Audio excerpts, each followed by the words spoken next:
بسم اللہ الرحمن الرحیم، السلام علیکم۔ بیٹا جی، آج ہم جماعت سوم کی واقفیت عامہ کا باب نمبر 15 پڑھیں گے، جس کا نام ہے قوت اور مشینیں، فورس اینڈ مشینز۔ سب سے پہلے ہم پڑھیں گے اوزار یا آلات کے بارے میں، جس کو انگریزی میں ٹولز کہتے ہیں۔ شروع میں انسان ہر کام ہاتھوں سے کرتا تھا کیونکہ اس کے پاس اوزار نہیں تھے۔ پھر اس نے اپنی ضروریات کے مطابق پتھر، لکڑی اور جانوروں کی ہڈیوں سے اوزار بنانا شروع کیے۔ یہ اوزار انتہائی سادہ تھے۔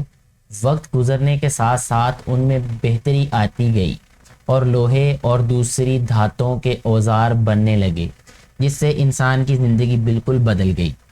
اوزار کسی ایسی چیز کو کہتے ہیں، اب یہاں اوزار کی تعریف بتائی جا رہی ہے، لیکن اس سے پہلے جو پیراگراف ہم نے پڑھا ہے، یہاں سے ہمیں ایک بات یہ بھی سمجھ میں آتی ہے کہ ہم جب بھی کوئی کام شروع کرتے ہیں تو اس میں پھر بہتری آہستہ آہستہ وقت کے ساتھ آتی رہتی ہے۔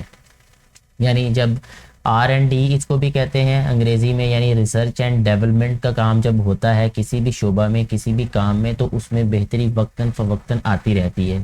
ایسے ہی شروع میں جب بھی جو انسانوں نے اوزار بنائے تھے، وقت کے ساتھ ساتھ انہوں نے یہ محسوس کیا کہ ان کو بہتر ہونا چاہیے، ان میں بہتری کی ضرورت ہے، اور اللہ نے کیونکہ انسان کو سمجھ دی ہوئی ہے تو وہ اپنی سمجھ کو استعمال کرتے ہوئے وقت کے ساتھ ساتھ ان چیزوں کو بہتر کرتا رہتا ہے۔ ایسے ہی اوزاروں کو اس نے بہتر کر لیا۔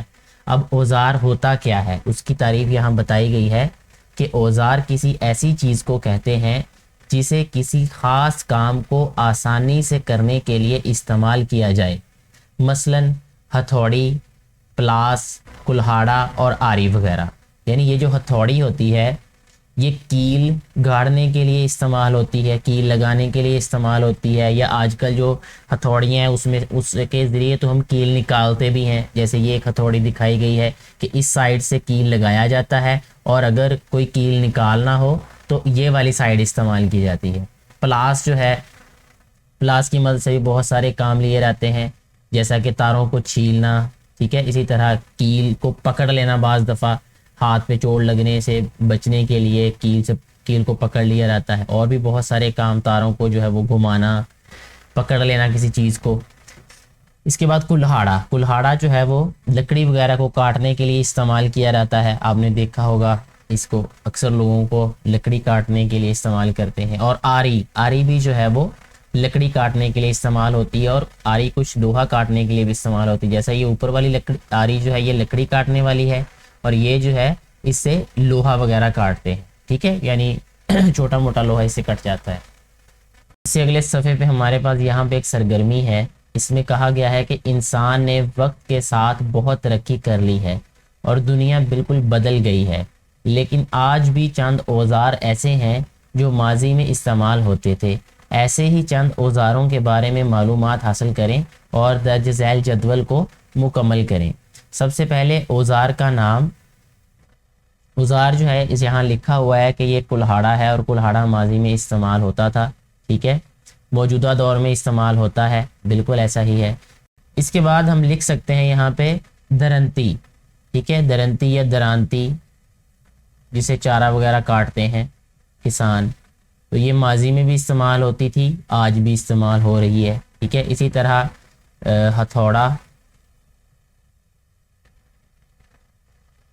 ہتھوڑا جو ہے یہ ماضی میں بھی استعمال ہوتا تھا، آج بھی استعمال ہو رہا ہے۔ اسی طرح بیٹے ہل جو ہے یہ ماضی میں بھی استعمال ہوتے تھے اور آج بھی استعمال ہو رہے ہیں۔ اس کے بعد ہے سادہ مشینز کے بارے میں۔ سمپل مشین، ایسا آلہ یا اوزار جو لگائی جانے والی قوت کو تبدیل کر کے کام کو آسان بنا دے، سادہ مشین کہلاتا ہے۔ یعنی ہر وہ چیز جو کہ کام کو آسان بنا دے وہ مشین کہلاتی ہے، یعنی سمپل مشین کہلاتی ہے۔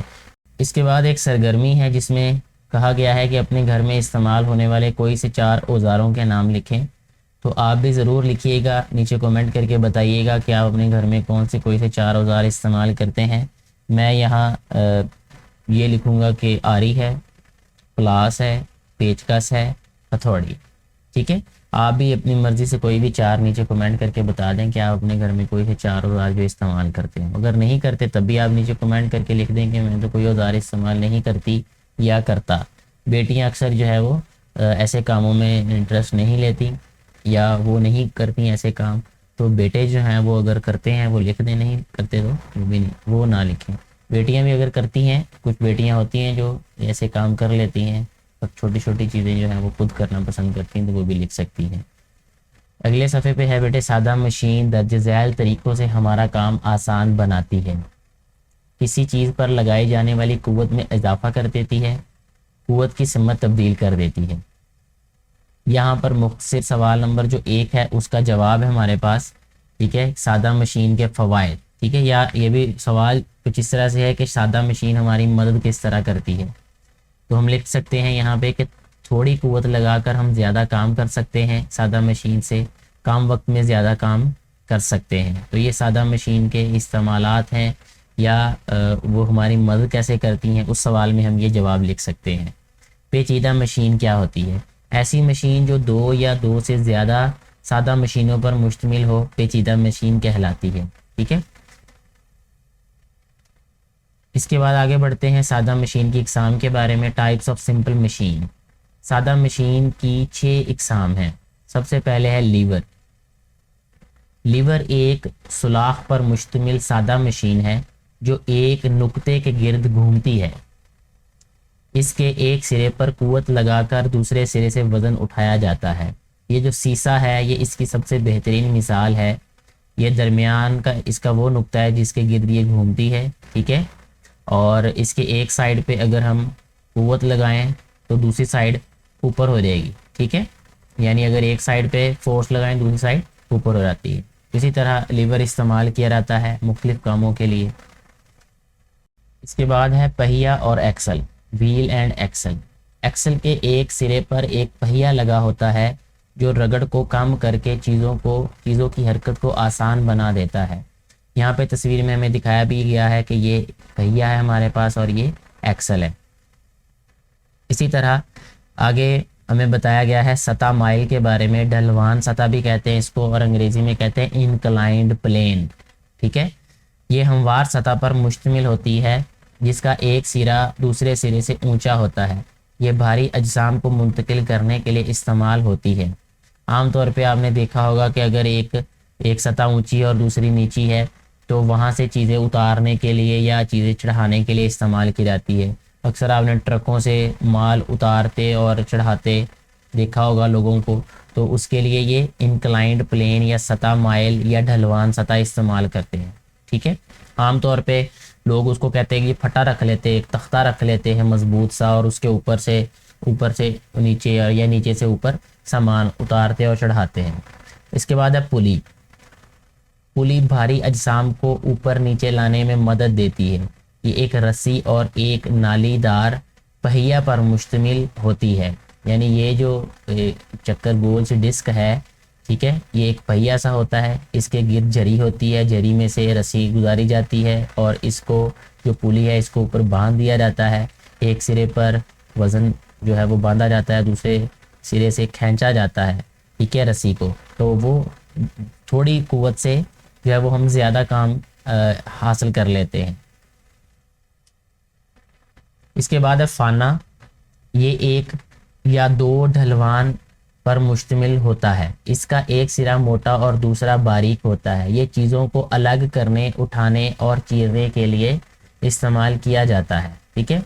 تو یہ جو فانہ ہے اس کو عام طور پہ جو استعمال کیا جاتا ہے، بہرحال یہاں انہوں نے اس کا استعمال بتا دیا ہے، لوگ اس کو لکڑی وغیرہ جو ہے اس کو چیرنے پھاڑنے کے لیے استعمال کرتے ہیں، ٹھیک ہے، ہتھوڑا وغیرہ لے کے اس پہ ضرب لگاتے ہیں اور یہ پھر لکڑی کو جو ہے وہ پھاڑ دیتا ہے، یا درخت کا جو بھی تنا ہوتا ہے موٹا سارا اس کو علیحدہ علیحدہ کر دیتا ہے، یعنی 2 حصوں میں تقسیم کر دیتا ہے، یا جتنے حصوں میں تقسیم کرنا ہمیں ضرورت ہو تو ویسا ہم کام اسے لے سکتے ہیں۔ سکرو کیا ہوتی ہے؟ ڈھلوان سطح ہوتی ہے جس کا ایک سرا نوکدار ہوتا ہے، اس کی سطح سپائرل ہوتی ہے۔ سپائرل کہتے ہیں بیٹے جس طرح سپرنگ ہوتا ہے نا، لچھے دار کہتے ہیں اس کو اردو میں، تو یہ لچھے دار ہوتا ہے، اس کا گول ہوتا ہے۔ کھینچنا اور دھکیلنا، پش اینڈ پل، کھینچنا اور دھکیلنا ایک قوت ہے، قوت لگانے سے ساکن اجسام کو حرکت میں لایا جا سکتا ہے، حرکت کرتے ہوئے اجسام کو روکا جا سکتا ہے، حرکت کرتی ہوئی اشیاء کی رفتار اور سمت تبدیل کی جا سکتی ہے، چیزوں کی شکل تبدیل کی جا سکتی ہے۔ مثال ہے کہ دروازے کو کھولنے یا بند کرنے کے لیے اسے کھینچنا یا دھکیلنا پڑتا ہے، تو یہ کھینچنے اور دھکیلنے کی مثال بھی دے دی۔ اس کے بعد ہے سرگرمی۔ یہ دروازہ کھولنا اور بند کرنا آپ خود کر سکتے ہیں، یہ کوئی اتنا مشکل کام نہیں ہے، یہ اس سے آپ کو اندازہ ہو جائے گا۔ اور پش اینڈ پل کیا ہے، اگر آپ نے دروازوں پہ دیکھا ہو غور سے تو اکثر دروازوں پہ لکھا ہوتا ہے پش اینڈ پل۔ پش کا مطلب ہوتا ہے بیٹے دھکیلنا، یعنی جب آپ اس کو دھکیلیں گے، ٹھیک ہے، اپنے سے مخالف سمت میں آپ اس کو زور لگائیں گے تو وہ کھلے گا۔ اور ایک ہوتا ہے پل، پل ہوتا ہے اپنی سمت میں زور لگانا، یعنی کھینچنا، تو کھینچنے سے وہ دروازہ کھلے گا۔ قدیم اور جدید ذرائع آمد و رفت، یہ جو مختصر سوال نمبر 2 ہے مشق میں، اس کا جواب ہے۔ سوال کچھ اس طرح سے پوچھا گیا ہے کہ قدیم اور جدید زمانے کے ذرائع آمد و رفت میں کیا فرق ہے؟ تو یہاں پہ ہے قدیم اور جدید ذرائع آمد و رفت، old and modern means of transportation. پرانے وقتوں میں انسان آمد و رفت کے لیے بیل گاڑی، ٹانگا اور چھکڑا وغیرہ استعمال کرتا تھا۔ انہیں یا تو جانور کھینچتے تھے یا انسان خود، ان کی رفتار سست ہوتی تھی۔ ایک تو یہ لائن آپ لکھ دیں کہ قدیم زمانے کی جو آمد و رفت تھی وہ بہت سست تھی۔ آج کل انسان آمد و رفت کے لیے جہاز، ریل گاڑی اور کار وغیرہ استعمال کرتا ہے، جنہیں چلانے کے لیے طاقتور انجن استعمال کیے جاتے ہیں۔ یہی وجہ ہے کہ جدید ذرائع آمد و رفت بہت تیز رفتار ہیں۔ تو ہم یہ لکھ سکتے ہیں جواب میں کہ جو قدیم ذرائع آمد و رفت تھے وہ سست تھے اور جدید ذرائع آمد و رفت تیز رفتار ہیں، ٹھیک ہے۔ مثلاً موٹر کار، ریل گاڑی اور ہوائی جہاز وغیرہ۔ اس میں مثال دینا چاہیں تو لکھ دیں، نہیں لکھنا چاہیں تو صرف انہوں نے جو مجھ سے پوچھا ہے اس کا جواب یہی ہوگا کہ جو قدیم ذرائع تھے وہ سست تھے اور جدید زیادہ تیز رفتار تھے۔ جیسا یہاں پہ دکھایا بھی ہوا ہے کہ یہ جدید ذریعہ ہے آمد و رفت کا، آنے جانے کے لیے ایک جگہ سے دوسری جگہ گاڑی ہے۔ جیسا یہ دیکھیں 2 لوگ جو ہیں وہ اٹھا کے لے کے جا رہے ہیں، ٹھیک ہے، پیشنٹ کو یا کسی کو بھی کہہ سکتے ہیں ہم، ایک جگہ دوسری جگہ لے جانا وہ اس طرح لے جاتے تھے۔ یا جیسے یہ ہے کہ گھوڑے ہیں، ان کے پیچھے یہ ایک گاڑی ہے، اس کو باندھا ہوا ہے۔ اب دیکھیں ہوائی جہاز سے جو ہے وہ سفر کیا جاتا ہے۔ اسی طرح یہ قدیم زمانے کی ٹرین ایسی تھی اور آج یہ بلٹ ٹرین دکھائی گئی ہے یہاں پہ، ٹھیک ہے۔ اس کے بعد ایک سرگرمی ہے، کلاس کے 2 طلباء کو 2 گروپوں میں تقسیم کریں اور اسکول کے میدان میں ان کے درمیان فٹ بال کا میچ کرائیں۔ کھیل شروع ہونے سے پہلے بچوں کو کہیں کہ کھیل کے دوران درج ذیل باتوں کا مشاہدہ کریں۔ جی اس بات کا خیال رکھنا ہے کہ یہ جو چیزیں ہیں ان کو غور سے دیکھنے سے، سمجھنے سے آپ کو جواب مل جائے گا کہ فٹ بال کب حرکت کرتا ہے۔ صاف ظاہر ہے کہ جب اس کو ٹھوکر پڑے گی تبھی وہ حرکت کرے گا، ٹھیک ہے۔ فٹ بال کس سمت میں حرکت کرتا ہے؟ جس سمت میں اس کو ٹھوکر لگتی ہے وہ اسی سمت میں حرکت کرتا ہے، ٹھیک ہے، یعنی فورس یا طاقت لگتی ہے۔ فٹ بال کی رفتار کب تیز اور کب آہستہ ہوتی ہے؟ تیز رفتار تب ہوتی ہے اس کی جب اس کو کک لگائی جاتی ہے یا اس کو جو ہے وہ فورس لگائی جاتی ہے، اس پہ طاقت لگائی جاتی ہے، اور آہستہ جب اس کو زور سے کک لگائی جاتی ہے، زور سے اس کو مطلب ہٹ کیا جاتا ہے تو وہ زیادہ تیز رفتاری سے موو کرے گا، ایک جگہ دوسری جگہ جائے گا، اور جب آہستہ اس کو ہٹ کیا جائے گا تو وہ آہستہ حرکت کرے گا، ٹھیک ہے۔ فٹ بال کی حرکت کو کس طرح روکا جا سکتا ہے؟ فٹ بال کی حرکت کو روکا جا سکتا ہے اس کی مخالف سمت میں فورس لگا کر، ٹھیک ہے، طاقت لگا کر۔ اور حرکت کی سمت کیسے تبدیل کی جا سکتی ہے؟ حرکت کی جو سمت ہے اس کو تبدیل کرنے کی حرکت کی سمت کیسے تبدیل کی جا سکتی ہے؟ تو سمت تبدیل کرنے کا طریقہ یہ ہے کہ فورس کسی اور سمت میں لگائی جائے تو حرکت کی سمت بھی تبدیل ہو جائے گی۔ اس کے بعد اہم نکات ہیں کہ پرانے وقتوں میں انسان پتھر، لکڑی اور جانوروں کی ہڈیوں سے اوزار بناتا تھا۔ پرانے زمانے کے کچھ اوزار آج بھی استعمال ہو رہے ہیں۔ اوزار اور سادہ مشینیں ہمارے کام کو آسان بناتے ہیں۔ سادہ مشین کے 6 اقسام ہیں۔ کھینچنا اور دھکیلنا ایک قوت ہے۔ قوت سے کسی چیز کی شکل، جگہ اور رفتار کو تبدیل کیا جا سکتا ہے۔ کسی چیز کی حرکت کا انحصار اس پر لگائی جانے والی قوت پر ہوتا ہے۔ ٹھیک ہے بیٹا. اس کے بعد مشق کی طرف آتے ہیں. جو پہلا سوال ہے وہ ہے درست جواب کا انتخاب کرنا ہے. پہلا سوال ہے کہ پرانے زمانے میں ڈیش کے اوزار استعمال کیے جاتے تھے. پلاسٹک، تانبے یا پتھر؟ تو یہاں پہ پتھر آئے گا. اوزار کام کو ڈیش کرنے کے لیے استعمال کیے جاتے ہیں. آسانی، مرضی یا مشکل؟ آسان. آسان لکھنا چاہیے تھا، یہاں پر آسانی لکھا ہے. کام کو آسانی سے کرنے، ٹھیک ہے، کام کو آسانی سے ہی ہے یہ بالکل. رسی اور نالی دار پہیا پر مشتمل سادہ مشین کو ڈیش کہتے ہیں؟ پلی کہتے ہیں. ایک سوراخ پر مشتمل سادہ مشین ڈیش کہلاتی ہے؟ لیور کہلاتی ہے. بھاری اجسام کو اوپر نیچے لانے کے لیے ڈیش استعمال کرتے ہیں؟ پلی استعمال کرتے ہیں. اس کے بعد ہے سوال نمبر 2 جس میں درست اور غلط جواب کے انتخاب کے لیے کہا گیا ہے. سب سے پہلے ابتدائی زمانے میں انسان ہر کام ہاتھوں سے کرتا تھا. بالکل صحیح ہے یہ، ٹھیک ہے جی. اچھا جی، اس کے بعد ہے لوہے کی دریافت سے انسان کی زندگی پر کوئی فرق نہیں پڑا. یہ والا آپشن آئے گا، غلط ہے یہ. مشینیں ہماری زندگی کو آسان بنانے میں کوئی خاص کردار ادا نہیں کرتی. تانگا بہت پرانے وقتوں میں بھی استعمال ہوتا تھا. یہ بالکل صحیح ہے. قوت سے ساکن اجسام کو حرکت میں لایا جا سکتا ہے. صحیح بات ہے یہ. اس کے بعد اگلا سوال نمبر جو 3 ہے اس میں کہا گیا ہے کہ کالم جو ہے ان کو آپس میں ملانا ہے. یعنی لیور ہے تو لیور جو ہے وہ انسانی بازو لیور کی مثال ہے، اس کو ہم ملا دیں گے اس کے ساتھ. اسکرو جو ہے اسکرو دروازے کا ہینڈل، ٹھیک ہے. اس کے بعد ہے بیٹے فانا. تو فانا کی جو مثال ہے وہ ہو سکتی ہے ہمارے پاس کلہاڑا، ٹھیک ہے. اسی طرح ڈھلوان سطح، ڈھلوان سطح جو ہے وہ سلائیڈ، یہ دیکھیں یہ ہو سکتی ہے مثال. پہیا اور ایکسل یعنی بوتل اور ڈھکن، بوتل اور ڈھکن یہ اس کی مثال ہے. اس طرح ہمارا سوال حل ہو جاتا ہے. سوال نمبر 4 میں ہم نے کچھ سوالات کے جواب دے دیے ہیں. سادہ مشینیں کس طرح ہماری مدد کرتی ہیں اس کا جواب دیا جا چکا ہے. قدیم اور جدید زمانے کے ذرائع میں کیا فرق ہے؟ پرانے زمانے میں استعمال ہونے والے چند اوزاروں کے نام لکھیں. یہ اوزار ہم بتا چکے ہیں کہ پرانے زمانے میں جیسے ہمارے ہتھوڑا استعمال ہوتا تھا، ٹھیک ہے. ہتھوڑا سب سے جو اہم اوزار ہے ایک. اسی طرح ہل استعمال ہوتے تھے، ٹھیک ہے. پانا یہ ایک بہت پرانا اوزار ہے یہ بھی، تو اس طرح ہم لکھ سکتے ہیں یہ والے نام. روزمرہ زندگی سے مثالیں دیں کہ آپ کھینچنے اور دھکیلنے کی قوت کہاں استعمال کرتے ہیں. ایک تو ہمیں بتا دیا گیا سبق میں ہی کہ دروازہ جو ہے وہ کھولنے اور بند کرنے کے لیے جو ہے وہ ہم کھینچنے اور دھکیلنے کی قوت استعمال کرتے ہیں. اسی طرح گاڑی جو ہے اگر خراب ہو جائے تو اس کو بھی دھکیلنا پڑتا ہے.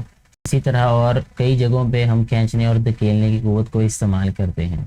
اس کے ساتھ ہی ہمارا یہ جو سبق ہے یہ مکمل ہو جاتا ہے. مجھے امید ہے کہ آپ کو یہ سبق جو ہے وہ سمجھ میں آ چکا ہوگا اچھے طریقے سے. اگر کوئی بات آپ کو سمجھ میں نہیں آئی تو کمنٹ کر کے پوچھ سکتے ہیں. کوشش کی جائے گی کہ آپ کے سوال کا بر وقت جواب دیا جا سکے. اور ویڈیو کے بارے میں اپنی رائے ضرور دیجیے گا. ویڈیو اچھی لگی ہو تو اس کو زیادہ سے زیادہ شیئر کریں تاکہ زیادہ سے زیادہ ان لوگوں تک یہ ویڈیو پہنچ سکے جن کو اس کی ضرورت ہے اور ان کو اس سے فائدہ ہو سکے، جو کہ اس ویڈیو کو بنانے کا بنیادی مقصد ہے. شکریہ.